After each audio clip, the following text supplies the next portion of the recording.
안녕하세요. 결혼 2년 만에 이혼하게 된 33살의 여성입니다. 동갑내기 남편하고는 연애 결혼을 했어요. 3년이란 시간 동안 충분히 서로를 알게 됐다고 생각했기에 이렇게 빨리 이혼을 하게 될 줄은 상상조차 못했네요. 나이가 같아서인지 연애하는 내내 친구처럼 편하기도 하고 여러모로 좋았거든요. 비록 어른스러운 모습은 찾기 어려웠지만 그래도 회사 생활을 하면서 보인 성실한 태도의 결혼 상대로도 괜찮겠다 싶었고요. 아무튼 저희 둘의 나이가 30을 넘어가면서 자연스럽게 결혼 이야기를 주고받게 됐어요. 하지만 둘 다 모아놓은 돈이 별로 없었다는 게 문제였습니다. 특히 남편은 2천만 원이 전부였거든요. 그런데도 그때는 사랑의 콩깍지 때문인지 돈보다는 사랑이 먼저라는 생각에 현실적인 문제를 깊게 고려하지 못했어요. 앞으로 1년 동안 바짝 돈을 모아서 하면 되는 거 아니냐고 단순하게 생각한 거죠. 문제는 1년 동안 지출을 최소한으로 줄이고 산다는 게 생각만큼 쉬운 일은 아니었습니다. 원래도 남편이나 저나 그렇게 씀씀이가 큰 편은 아니었는데 그러나 중에 더더욱 허리띠를 졸라매야 했으니까요. 갖고 싶은 거 못 사는 건 그렇다 쳐도 정말 힘들고 그럴 때 맥주 한 캔 사 먹는 거마저 고민하는 제 자신을 보고 있자면 이렇게까지 해서 결혼을 해야 하나 그런 생각도 아닌 게 아니라 들곤 했어요. 소위 현타가 몇 번씩이나 왔었다니까요. 그리고 그런 날들이 반복되다 보니 나중엔 남편은 물론이고 주변 사람들한테도 예민해지고 그래도 뜻이 있는 곳에 길이 있다더니 결국 그렇게 1년을 보낸 후 저희는 부부의 연을 맺게 되었습니다. 그런데 지금 생각해보면 무턱대고 그렇게 노력만 해서 될 일이 아니었던 것 같아요. 지난 1년 동안 저도 3천, 남편도 3천이란 적지 않은 액수를 모았어요. 연봉을 오픈할 수는 없지만 정말 저희 두 사람 다 숨만 쉬고 살았다고 생각하셔도 될 거예요. 지금 생각하면 데이트 한 번 할 때도 얼마나 궁상맞게 굴었는지 그때는 정말 저희 둘 다 결혼이 하고 싶어 미쳐 있었나 봅니다. 아무튼 그래서 결혼 당시 저는 8천 남편은 5천을 가지고 왔어요. 그리고 남편이 군대를 다녀오느라 저보다 사회생활 시작이 늦었으니 모아둔 돈이 차이가 나는 건 어찌 보면 당연한 일이었기에 적어도 저는 그 당시에는 크게 개의치 않았어요. 그걸 가지고 남편한테 농담이라도 뭐라고 한 번 한 적도 없고요. 오히려 저는 남편이 저보다 연봉도 적고 또 남자이다 보니 저보다 술자리에 나가야 하는 일도 많았는데 그런 것도 다 참아내면서 저랑 비슷하게 돈을 모았다는 그 사실을 높게 쳐주고 대단하다 치켜세워주고 그랬죠. 하지만 시댁에선 그래도 남편이 여자인 저보다 돈을 적게 가지고 결혼을 한다는 게 마뜩찮으셨는지 3천을 보태주셨어요. 그래서 의도한 건 아니었지만 요즘 사람들이 많이 한다는 반반 결혼을 하게 됐네요. 그리고 저희가 결혼하던 때만 하더라도 1억 6천이면 서울의 적당한 빌라 전세는 구할 수 있었습니다. 물론 대출받고 하면 더 좋은 집에서 시작할 수도 있었겠지만 사람 일이 어떻게 될지 모르는데 거액의 빚까지 내가며 무리해서 신혼집을 구하고 싶지는 않았던 거지요. 게다가 저희가 연봉도 또래에 비해 나쁜 편이 아니었고 비록 고생스러웠지만 빡세게 돈을 모아본 경험도 있다 보니 차라리 몇 년 더 고생을 하더라도 대출은 최소한으로 받고 싶었달까요? 불가능한 일은 아니라는 나름의 확신이 있기도 했고요. 그런데 그 무렵 누가 서울만 고집해야 하는 게 아니면 수도권의 구축 아파트도 한번 알아보라는 조언을 해줬습니다. 그래서 혹시나 하고 발품을 좀 팔아보니 정말 좋은 위치에 심지어 가격까지 착한 매물을 발견할 수 있었죠. 근처에 대형마트도 있고 지하철역도 멀지 않았던 데다가 무엇보다 아파트 입구에서 바로 강남까지 갈 수 있는 버스까지 있더라고요. 그래서 놓치면 안 되겠다 싶은 마음에 덜컥 계약부터 했어요. 그런데 문제는 그러고 나니까 돈이 하나도 안 남겠더라고요. 아쉽지만 신혼여행은 국내로 가고 결혼식 비용이야 축의금으로 어느 정도 회수가 가능하다 쳐도 정말 필요한 가전가구는 어떻게 해야 하나 걱정이 많았죠. 그래서 남편과 상의 끝에 대출을 받기로 했습니다. 1,000만 원 정도만 받으면 일단 필요한 건 살 수 있을 것 같았고 그 정도는 그래도 금방 갚을 수 있겠다 싶었거든요. 그런데 시부모님께서 대출을 왜 받냐며 당신들이 해주겠다셨습니다. 괜찮다고 했는데도 이자가 아까워서 그러신다며 해주시겠다고 고집을 부리셨어요. 그래서 1,000만 원을 더 받았는데 결혼하고 얼마 지나지 않아 차라리 맨바닥에 신문지를 깔고 자는 한이 있더라도 그 돈은 받지 말았어야 했다는 걸 깨달았네요. 당장 침대에서 자는 게 뭐가 그렇게 중요했는지 한두 달 불편한 거 감수했으면 아무 일도 없었을 텐데 말이죠. 일단 따지고 보면 시댁에선 사천을 해주셨고 친정에선 영원을 해주신 건 사실이에요. 하지만 시부모님께서 매번 우린 사천을 해줬다 말씀하시면 그게 그렇게 곱게만 들리진 않았습니다.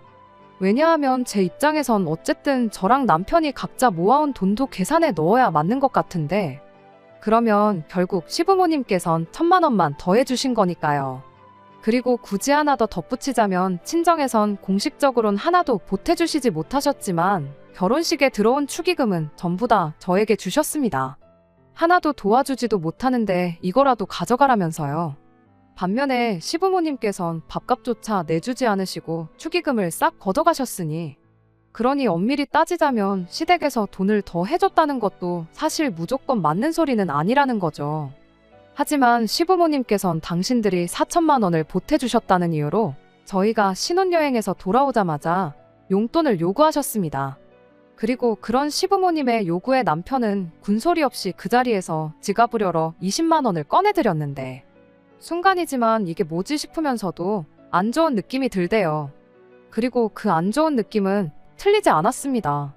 그 후로 어머님이 뭐가 드시고 싶다 하면 바로 모시고 먹으러 가고 갖고 싶다 하시면 사다 바치고 4천만 원을 이런 식으로 수거해 가시는 건가 싶은 생각이 들 정도로 남편을 쪽쪽 빨아드셨지요. 주말이면 여지없이 어디 가자 뭐 사러 가자 하는 시부모님 비위를 맞춰드리는 건 여간 고역스러운 게 아니었습니다. 한 주가 멀다 하고 움직일 계획을 세워야 했고 하루라도 느긋하게 쉴 수가 없었죠. 돈은 돈대로 나가는 건 덤이었고요. 그래서 하루는 작정하고 계산을 해보니 글쎄 결혼 생활 1년 반 하는 동안 시댁에만 1,000만 원을 넘게 썼더라니까요. 반면에 친정엔 아무리 따져봐도 250만 원이 채 넘지를 않았습니다. 아무리 두 사람 월급이 넉넉하다지만 남편이 돈을 물 쓰듯 쓰는데 저만 아끼는 게 무슨 의미가 있나 또다시 현타가 오대요. 그래서 결국 남편에게 솔직하게 이야기를 했습니다. 당신이 과소비를 하는 사람이 아닌 건 알지만 어째선지 시부모님한테는 너무 많이 쓰는 것 같은데 좀 줄일 수 없겠냐고요. 그랬더니 남편이 정말 말 그대로 노여워하면서 우리가 대출이 있는 것도 아니고 애가 있는 것도 아닌데 부모님한테 돈 좀 쓰는 게 아깝냐대요. 그리고 그런 남편의 태도에 저도 순간 울컥해서 평생 이 집에서 살 건 아니지 않냐고 나중에 아이 낳고 키우려면 그땐 서울에 들어가야 하는데 그럼 지금부터 돈을 좀 모아야 할 거 아니냐고 받아쳤어요. 그랬더니 남편은 또다시 내가 버는 돈 내가 쓴다는데 뭘 그렇게 참견을 하냐며 언성만 높일 뿐이었지요.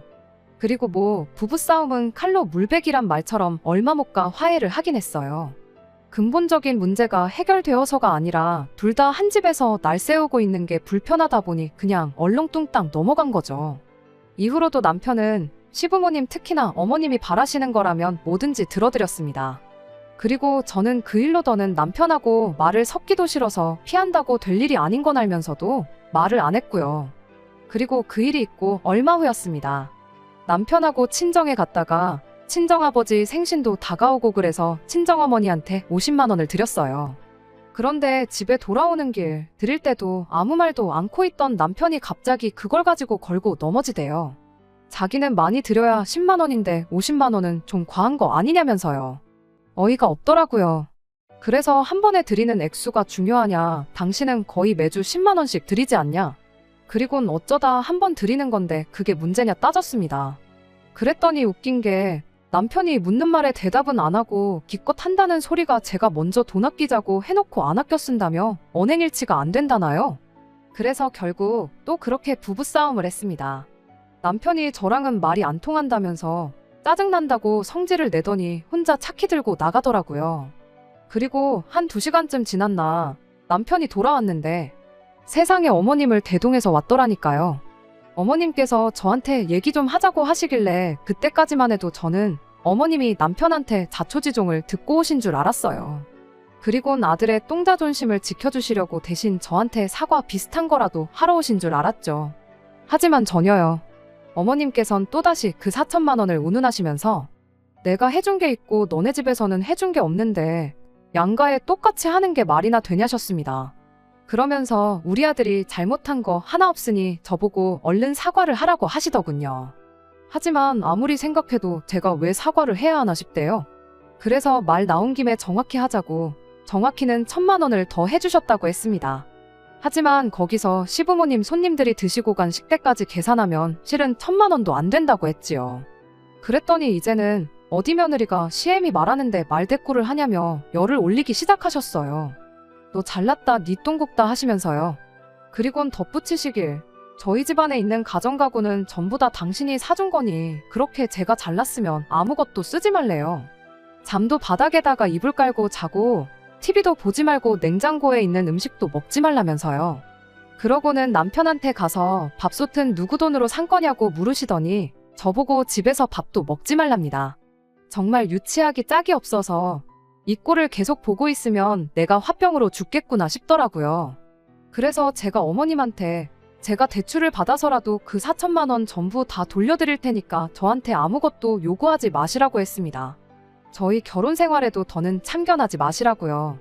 그랬더니 어머님께서 이제서야 제 본성이 드러났다면서 이제 보니 그냥 시댁에 1,000원 한 장 쓰는 게 아까웠나 보다고 이런 여잔 줄 알았으면 당신 아들하고 결혼도 못하게 했을 거라는데 그리고 그렇게 어머님이 막말을 쏟아내기 시작하시니 남편도 이건 아니다 싶었나 보죠? 그제서야 어머님더러 진정 좀 하시라며 달래는 척 하더니 모셔다 드리러 가대요. 그런데 황당하게도 어머님을 모셔다 드리고 온 남편은 저한테 사과를 하기는커녕 생각을 좀 해봤냐고 물어왔어요. 그래서 저도 무슨 생각을 묻는 거냐며 아까 말한 그대로라고 결혼할 때 시댁에서 받아온 돈 어떻게든 돌려드리고 나면 더는 어머님이 원하시는 거 다 해드리고 그러지 않을 거라 했거든요. 그랬더니 남편이 저더러 아직도 잘못한 걸 인정을 안 하냐더니 또다시 성질을 내는 겁니다. 그리고는 한참 만에 하는 말이 돌려드릴 거면 받은 그대로가 아니라 이자까지 더해서 드리라는데 그때 당시 엔비디아 주식을 샀으면 지금 그 돈이 얼마겠냐.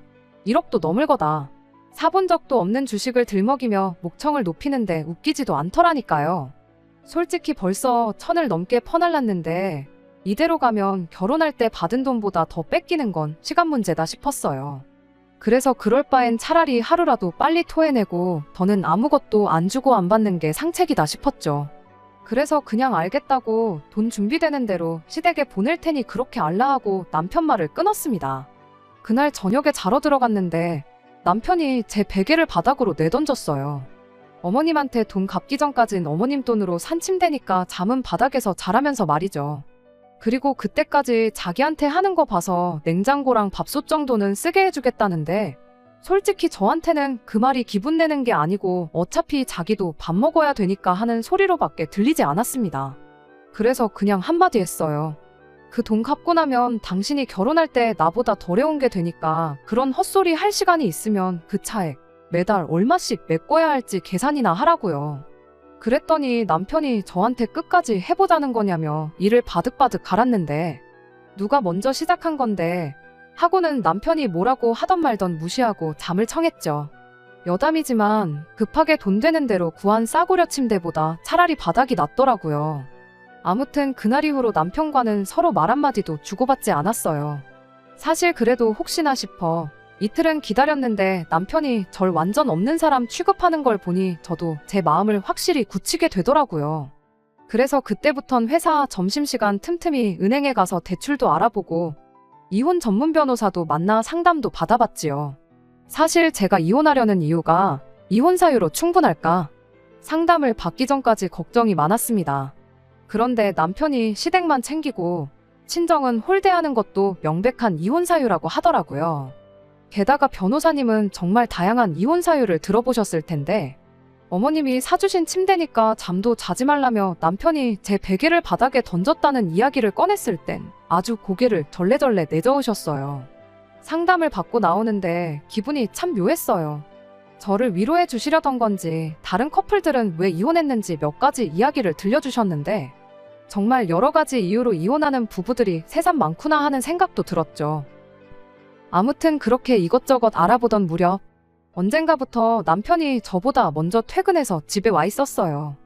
회사도 저보다 멀고 야근도 잦은 편이라 평소에도 항상 저보다 퇴근이 늦는 사람이었는데 말이에요. 하지만 이미 그때는 서로 각방을 쓰고 있었고 대화도 나누지 않던 때라 굳이 무슨 일인지 궁금하지도 알고 싶지도 않아 묻지 않았습니다. 냉장고랑 밥솥에도 손대기 싫어서 저녁도 항상 퇴근길에 사와선 따로 먹었어요. 참고로 식탁은 제가 중고로 사온 거라 식사는 식탁에서 할 수 있었네요.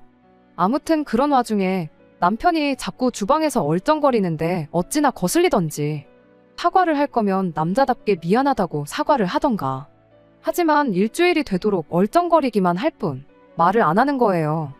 그래서 더는 못 봐주겠어서 밥 먹는데 신경 쓰이게 왜 자꾸 얼쩡거리냐 물으니 그제서야 하는 말이 자기가 지금 며칠 동안 계속 저보다 먼저 집에 와 있는데 무슨 일인지 안 궁금하냐대요. 아무리 싸웠다고 해도 남편인데 그 정도는 신경을 써주는 게 예의 아니냐면서요. 어이가 없어서 예의 따지는 사람이 어머님이 사준 침대니까 바닥에서 자라며 와이프 베개를 던지냐고 되물었어요. 그랬더니 한참 동안 말이 없더니 난데없이 자기가 지난주에 회사를 그만뒀다대요. 그러냐고 대답하고 저는 다시 식사를 이어갔습니다. 별로 안 궁금했거든요. 그런데 남편은 제가 왜 그만뒀는지를 안 물어보니까 그걸 가지고는 또 난리를 치대요. 하도 시끄럽게 굴길래 왜 관뒀냐 물었습니다. 그랬더니 황당하게도 의기양양에서는 하는 말이 어차피 자기가 돈 벌어봤자 자기 가족한테 마음대로 쓰지 못하는데 돈을 벌어야 할 이유가 뭐가 있겠냐는 거예요. 그러면서 걱정되지 않냐는데 아마 남편 딴에는 자기가 회사를 그만뒀다고 말하면 제가 미안하다고 납작 엎드려서 시댁에 돈 쓰는 거 맘대로 쓰게 해줄 테니까 제발 회사는 관두지 말라고 싹싹 빌 줄 알았나 봐요. 하지만 제가 사과할 이유가 없잖아요. 그러냐고 본인이 하기 싫다는데 어쩌겠냐고 알겠다 하고는 또다시 식사를 이어갔습니다. 그러면서 갑자기 생각난 것처럼 남편한테 나 이혼 상담 받고 왔는데 당신 말하는 거 보니까 상담받길 정말 잘한 것 같다고 했어요. 그리고는 이혼하고 나면 자기가 얼마든지 시부모님한테 해드리고 살아도 되니까 좋지 않냐며 그러니까 웬만하면 조용히 이혼 도장 찍어달라고 했지요. 그런데 황당하게도 그제서야 남편의 반응이 달라졌어요. 갑자기 이혼이라니 무슨 소리냐면서 부부 사이에 대화로 못 풀 일이 어디 있냐 얘기를 좀 하자더니 자기가 그냥 미안하답니다. 저는 뭐 지난 일 가지고 왈가왈부하지 말자면서 말이에요. 어이가 없어서 갑자기 왜 이러냐고 됐다고 했어요. 이혼 상담을 재미로 받는 사람 본 적 있냐고 내 마음은 이미 굳어졌다면서요. 그랬더니 하는 말이 그런 말 말라면서 뭐가 됐건 자기가 다 고치겠답니다. 당장 직장 문제도 자기가 직장을 그만두긴 했지만 엄밀히 말하자면 그만둔 게 아니라면서요. 사직서 수리되기 전에 철회하면 되는 거라면서 그 부분은 걱정 말라나요? 그리고는 당장 내일이라도 다시 출근할 수 있다고 상의도 없이 사표 낸 것도 정말 잘못했다며 말 그대로 싹싹 빌대요. 그 말 들으니까 남편 속셈이 뭐였는지 알겠더군요. 쓰지도 못할 돈 벌어서 뭐 하겠냐며 퇴사를 핑계로 저를 겁주고 그렇게 제가 더는 자기한테 돈 아껴 써라 뭐해라 말을 못하게 만든 다음에 저 몰래 시댁에 야무지게 퍼줄 생각이었던 거죠. 사표 내고 나온 거야 저한테 사과 받아내고 철회하면 되는 거고 그러면 자기가 원하는 대로 되겠다 싶었으니까. 한마디로 애초부터 저를 겁줄 생각으로 혼자 생쇼를 했던 거였죠. 그 음흉한 속내를 다 알게 된 마당에 제가 미쳤다고 결혼 생활을 이어가고 싶었겠어요. 오히려 그간 대출 알아보면서 이혼 상담도 받아보기를 참 잘했다는 생각뿐이었습니다. 그런데 상황이 더 재미있게 흘러갔어요. 하루는 남편이 평소보다 더 심하게 눈물까지 뚝뚝 흘리면서 정말 미안하다더니 제발 한 번만 용서해달라는 거예요. 그리고 알게 된 게 남편 딴에는 사직서 올려놓고 회사에 사직이사 철회를 신청했는데 회사에서 이미 수리된 사표를 어떻게 철회하냐고 안 된다고 하더랍니다. 남편은 당연히 자기가 원할 때 회사로 돌아갈 수 있다고 생각했는데 알고 보니 사직서를 제출한 순간 게임 끝이었던 거죠. 남편은 자기가 불쌍하지도 않냐면서 저더러 그간의 정을 생각해보라고 했어요. 힘들 때 사람 버리는 거 아니라면서 부부니까 이 위기도 같이 극복해야 하지 않겠냐면서요. 그간의 정인이 위기 극복이니 물론 저한테는 하나 들리지도 않는 헛소리에 불과했습니다. 막말로 제가 맨몸으로 결혼을 한 것도 아닌데 그 사천 가지고 어지간히 사람 오라가라 부려먹고 나중엔 치사하게 말끝마다 우리 엄마가 사준 거니까 우리 엄마가 해준 거니까 그런 소리를 입에 달고 살던 남자가 당신이라고 당신이 여자면 그런 남자랑 한 입을 덮고 살고 싶겠냐고 쏘아붙였어요. 그랬더니 한심한 인간이 또 어머님을 모시고 왔습니다. 그리고 이번에도 제대로 된 사과는 없으셨지요. 당신 때문에 쓴 돈이 얼마냐면서 그 돈도 다 돌려주겠다 하시더니 당신 아들이 저한테 얼마나 잘했냐고. 그 생각하면 이번 한 번 정도는 그냥 넘어갈 수도 있는 거 아니냐는 얘기만 하셨거든요. 막말로 어머님이 정말 제 손을 잡으시곤 진심으로 미안하다, 내가 생각이 짧았다 뭐 그런 식으로만 말씀해 주셨어도 저도 남편하고 그래도 그간 세월이 있는데 솔직히 흔들렸을지도 몰라요. 그런데 돈 물어줄게. 내 아들이 불쌍하지도 않냐 그런 식으로만 나오시니 역시 사람은 안 바뀌는구나 그 생각만 들고 제 결정에 확신만 더해질 뿐이었습니다. 그래서 제가 돈 1,000만 원 때문에 이혼을 결심했겠냐 반문하곤 오신 김에 어머님이 해주신 가정가구나 챙겨가시라고 했네요. 그리고 처음엔 이혼 절대 못 해준다는 남편도 결국엔 순순히 도장 찍어줬어요. 아마 제 느낌이지만 지금이라도 자기가 달라졌다 개과천선했다 뭐 그런 모습을 보여주면 제가 다시 자길 받아주진 않을까 하는 자기 나름대로의 전략을 세웠나 싶기도 해요. 지금 생각해보면 은근히 음흉하면서도 또 한편으론 멍청한 구석이 있거든요. 그러니 그러고도 남을 인간입니다. 아무튼 뭐 그 인간이 무슨 작전을 세우고 있건 간에 전 이제 놀아나지 않을 자신 있어요. 아니 아예 연락부터 싹 다 끊고 살 거니까요.